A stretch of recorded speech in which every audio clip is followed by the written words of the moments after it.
नमस्कार, मैं doctor Ruby Khirabad, consultant obstetrician, बॉर्नियर हॉस्पिटल, थाने। और आज मुझे बहुत ही खुशी हो रही है ये बोलते हुए कि हम अपनी पेशेंट सयाली का डिस्चार्ज प्लान कर रहे हैं। सयाली डायग्नोस्ड केस थी प्लेसेंटा प्रीविया का।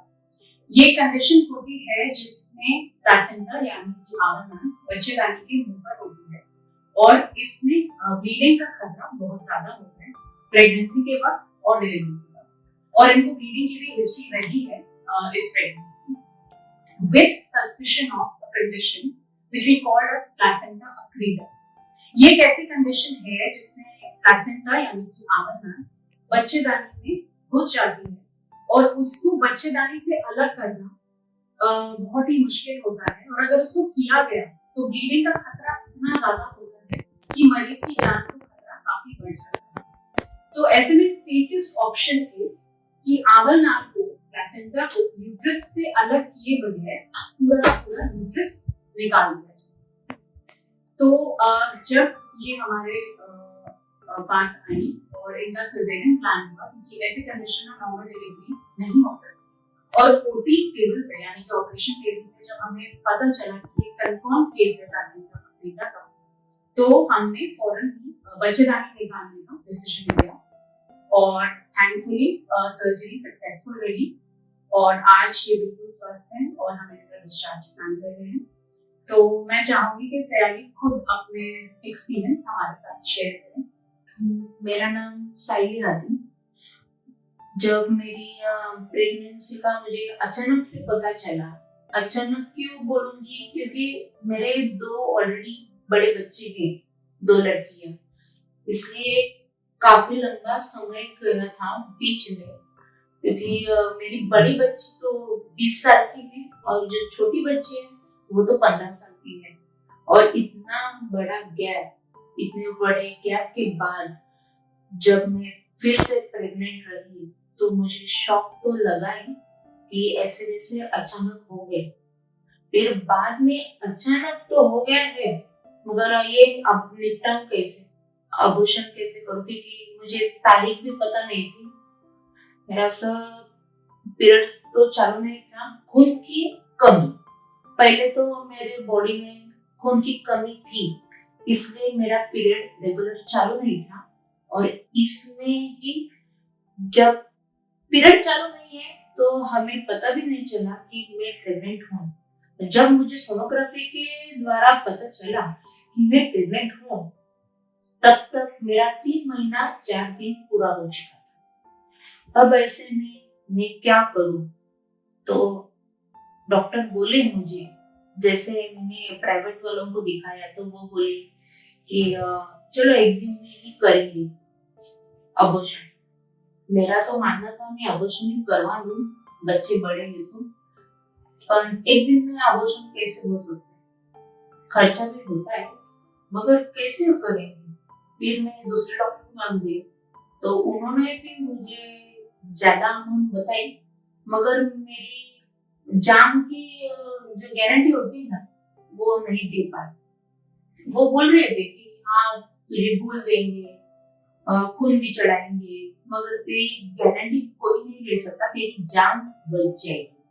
तो मेरी जान नहीं बचेगी तो मतलब अबॉर्शन करने का फायदा भी नहीं। तो फिर दूसरे जगह गई, उसमें भी डॉक्टरों ने बोला कि सोनोग्राफी करवा लो। तो मैंने सोनोग्राफी करवा ली और दिखाया उनको कि क्या होगा फिर मेरा आगे। तो वो बोले कि अभी तो फिलहाल कुछ बता नहीं सकते आपको, हाई रिस्क प्रेगनेंसी है आपकी, कॉम्प्लिकेशन भी है, बच्चे में भी 2-3 दिक्कतें हैं, मगर आप कंटिन्यू करो फिर देखेंगे बाद में लास्ट में क्या होता है। और मैंने फिर से उनको पूछा कि मेरी प्रेगनेंसी सिजेरियन होगी या नॉर्मल होगी, तो वो कंफर्म नहीं बता सके क्या होगा मेरे साथ। तो फिर थोड़े दिन के बाद मैंने फिर एक डॉक्टर को दिखाया, पूछा कि आप तो बताओ कि मेरे प्रेगनेंसी में क्या दिक्कतें हैं, कॉम्प्लिकेशन है आप लोग बोल रहे हो, पर क्या दिक्कतें है मालूम नहीं पड़ रही है, और डिलीवरी कैसे होगी वो भी कोई बता नहीं रहा है। तो क्या करूं? तो वो बोले कि नहीं होगा ना, सिजेरियन होगा। एक एक पहले एक डॉक्टर बोला नॉर्मल होगा, फिर दूसरा डॉक्टर बोला सिजेरियन होगा। फिर बाद में खर्चा भी ज्यादा बोला वो। मगर मेरी हैसियत नहीं है कि मैं इतना खर्चा कर पाऊँ। और समाधान, वैसे एक समाधान भी नहीं था मेरे मन को कि क्या मैं कर सकती हूँ यहाँ आके और क्या नहीं कर सकती। फिर आगे गई कि आगे दूसरा डॉक्टर देखा मैंने सरकारी। वो भी बोला कि रिपोर्ट निकाल के लाओ सोनोग्राफी का। फिर मैंने सोनोग्राफी किया, उनको रिपोर्ट दिखाया, सरकारी में गई तो वो दोनों बोले डॉक्टर की नहीं होगा हमारे यहाँ, आपको फूल चढ़ाने वाला डॉक्टर लगेगा, फूल लगाने वाला डॉक्टर लगेगा, बच्चे का जो होता है देखभाल करने वाला डॉक्टर, बच्चे का डॉक्टर होता है वो भी लगेगा। कि हमारे यहाँ इतना सुविधा नहीं है कि आपका सब पूरा हो सके, तो आपको बॉम्बे में जाना पड़ेगा। बॉम्बे में जाने का तकलीफ एक ही है कि मैं थाने में रहती हूँ और उधर का मुझे कुछ इतना मालूम नहीं है। तो वहां जाके मैं क्या ढूंढूं और क्या करूं? मैं और मेरा हस्बैंड ये दोनों ही थे, मगर नहीं हो सकता था, पॉसिबल ही नहीं होता था अप डाउन करके भी। उधर की कुछ जानकारी नहीं है इसलिए। फिर बाद में हमारे यहाँ जो नया ओपन हुआ है थाने में पाचपाखवाड़ी में, जो फॉर्मिया हॉस्पिटल, उनके जो सदस्य थे उस हॉस्पिटल के सदस्य थे, वो पहचान वाले निकले मेरे हस्बैंड के यहाँ, जो आते थे हमारे गाड़ी पे। तो उधर वो पहचान के निकले और उन्होंने बहुत सपोर्ट दिलाया कि आओ एक बार देखो हमारे हॉस्पिटल में कि क्या कमी है क्या नहीं है, आप आओ तो सही। आएंगे तब आपको पता चलेगा हमारा स्टाफ और हमारे डॉक्टर कैसे है कैसे नहीं। तो आपको बोला है सब जगह नहीं करवा सकते, बराबर नहीं हो सकता है, जान की भी गारंटी नहीं दे, तो आप यहाँ एक बार आओ तसल्ली कर लो कि हमारे भी यहाँ होगा या नहीं होगा, तो आपको खुद ब खुद पता चलेगा कैसे होगा कैसे नहीं होगा। तब मैं हिम्मत जुटाकर एक बार लास्ट थाने का लास्ट एक ही बॉम्बे जो हॉस्पिटल है उधर ले लिया जाने दो, ये ऐसे भी रिस्की है वैसे भी रिस्की है, तो अब ये एक बार एक आखिरी रिस्क ले लेती हूँ, जो होगा सो होगा, फिर बाद में देखा जाएगा, ऐसे सोचकर मैं आ गई। फिर मेरी मुलाकात अंदर आते ही वो डॉक्टर रोहिणी खेरा भट्ट से हो गई।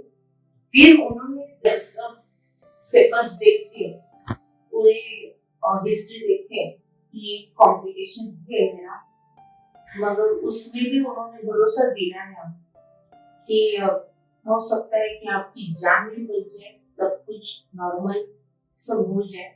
जब मैं आई एक दो बार आई थी ठीक था मेरा बच्चा, कॉम्प्लिकेशन केस था इसलिए, मगर फिर तीसरी बार मैं चेकअप के लिए आई तो डॉक्टर को लगा कि अभी हो गया है इसका हाई रिस्क बच्चा, प्रेगनेंसी अभी जल्दी इमरजेंसी में करना पड़ेगा इसका सब डिलीवरी।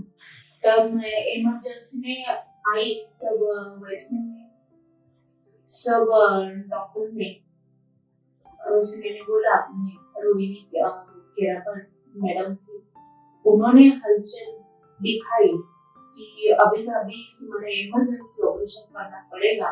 वो और उनके जो दो तीन और डॉक्टर थे उन्होंने भी इमरजेंसी के लिए हाथ पे चलाए, और ये बाकी का स्टाफ ने भी मुझे बहुत सपोर्ट दिलाया कि होगा तेरा अच्छा होगा, कुछ नहीं, हमारे यहाँ तो सब अच्छा होगा, कुछ बुरा नहीं होगा, तो हिम्मत रख। और फिर मैंने देखा कि हाँ हूँ मैं जिंदा, जो गारंटी नहीं थी जिंदा होने की वो हो गई, जिंदा थी।